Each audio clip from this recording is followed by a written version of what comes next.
drivers are planning to block the streets of downtown Toronto this weekend to protest against Uber. Thank you, New Hampshire!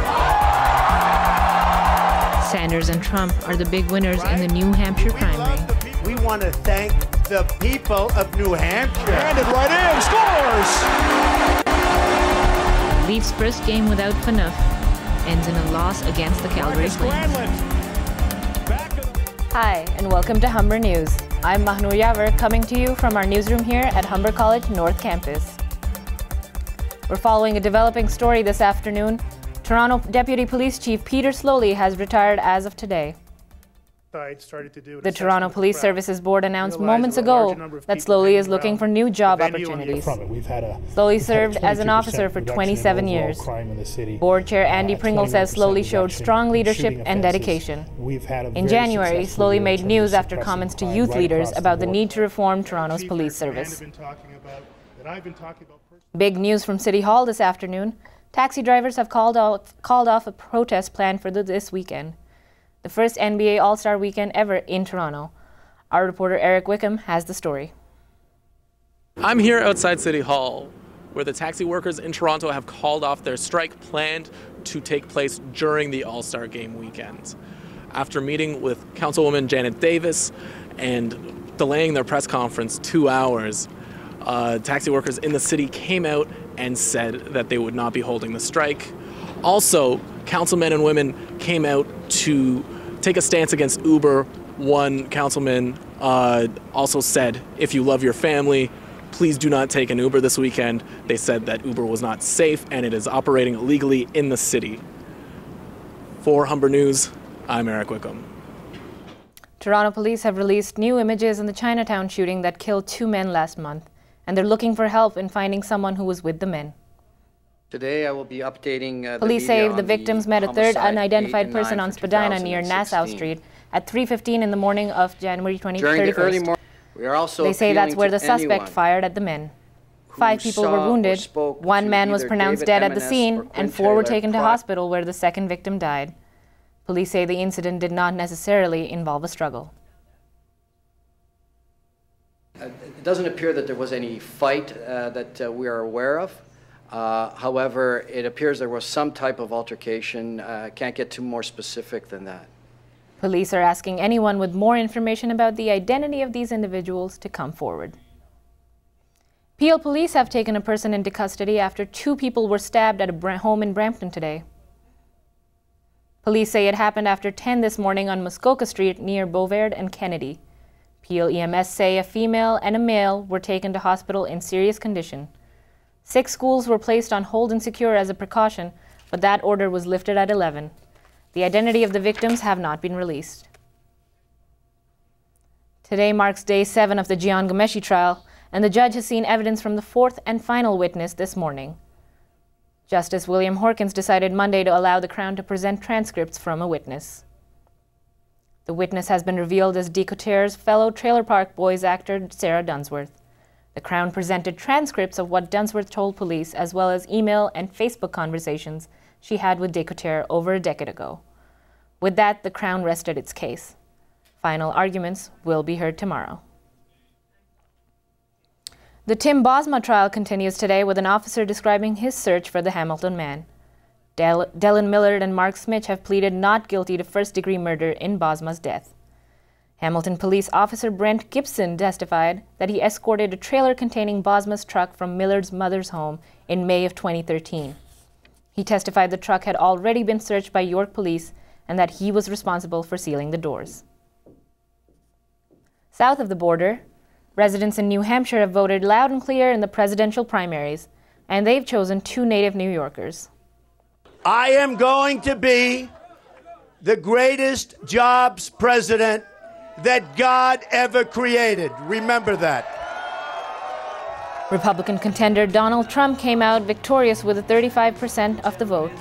He beat second-place challenger and Ohio Governor John Kasich, who had 16%. Meanwhile, Bernie Sanders scored a decisive win for the Democrats. Together, we have sent the message that will echo from Wall Street to Washington, from Maine to California.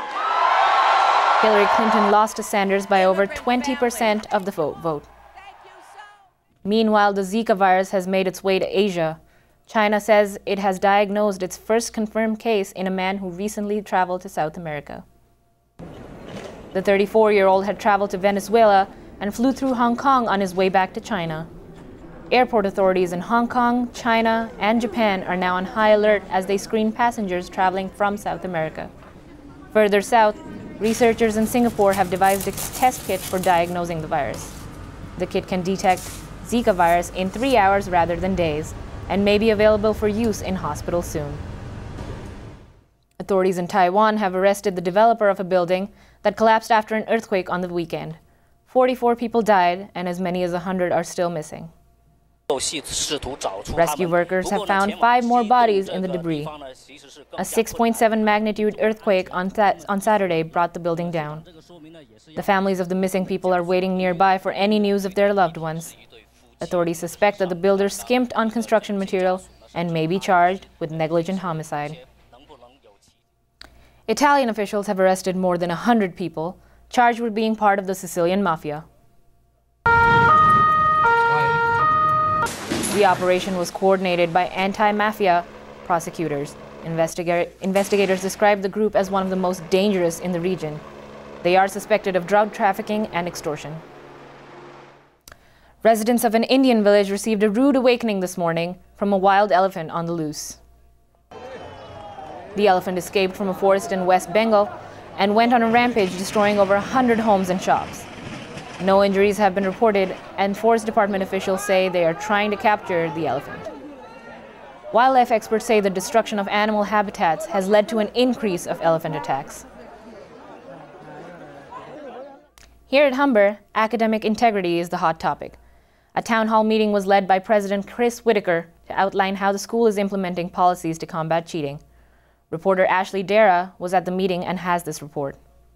To participate in our discussion about building a culture of academic integrity at Humber. I'm going to do it. Faculty gathered in the 7th semester room today to discuss academic integrity at Humber. The stats show that if a student is in violation of academic integrity, is dishonest while they're a student, they're more likely to be dishonest when they go out and Here at Humber College North 7th semester, they have monthly town meetings that address issues that pertain to the students here at Humber.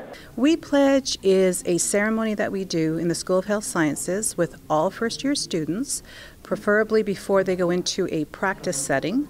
And what they do is they come together as a learning community and they stand and take a pledge. But some may not know why this issue is so important. So academic integrity is really all about being a good person. It's about making good decisions, even when it's maybe difficult or challenging to make those good decisions.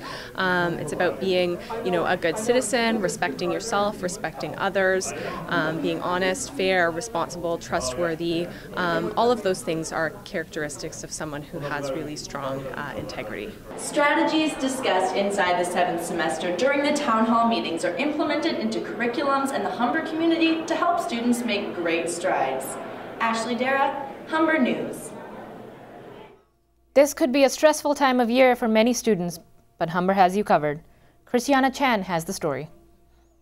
The Student Wellness and Accessibility Center is having a Bounce Forward event today at the Student Concourse to help raise awareness for mental health and help students de-stress during exams. Our goal is just to try to educate students to have a better understanding of the disorders so that they can identify maybe symptoms in themselves, also maybe symptoms in other people, and to have a good understanding of resources that are available. The reception has been really good. Students are really open-minded and they're really receptive to all the information. Students have the opportunity to take a tour of the Zen and Relaxation Room. Over here we've just set up a Zen room to focus on different senses that people have, so taste, sight, smell, music, so sound. And what we're really trying to do is encourage people to take some time out throughout their day. All of these things can calm individuals throughout a stressful day. So even though people think that throughout a busy day, you don't want to get out and do these things and waste time, it can actually help to calm you down a bit more and make you focus even more if you're taking that time to just relax and be mindful. With exams and assignments piling up, students are finding the resources here helpful during the stressful time. It lets the students know what kind of services the school provides that they might not know about, and it really spreads the awareness of mental health. The event offered students a stress screening to get a better understanding of their own mental health. I fill out one of those like every week, so I'm pretty used to it already, but they basically gauge the severity of anxiety, depression, and stress in individuals. Students who want to know more information on mental health outside of this event can visit the Student Wellness and Accessibility Center on the second floor of the LRC. For Humber News, I'm Christiana Chan. When we come back, we'll tell you what's happening in the world of sports. And Jaleesa Messiah will have your 3-day forecast. Over the last couple of days, Torontonians thought spring was arriving early, but the truth is, winter is here to stay. Today we'll see a high of -2 and in the evening a low of -12. We'll have your 3-day forecast when we come back.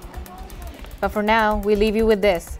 A 5-month-old panda put his best paw forward to do what pandas do best. Here's Bebe trying to climb a tree with his mother's support. The cub tries with everything he has, but just can't quite get there. But, being a persistent panda, he tries again. This time he gets caught on a branch. Finally, he's free, and Mom's there to comfort him.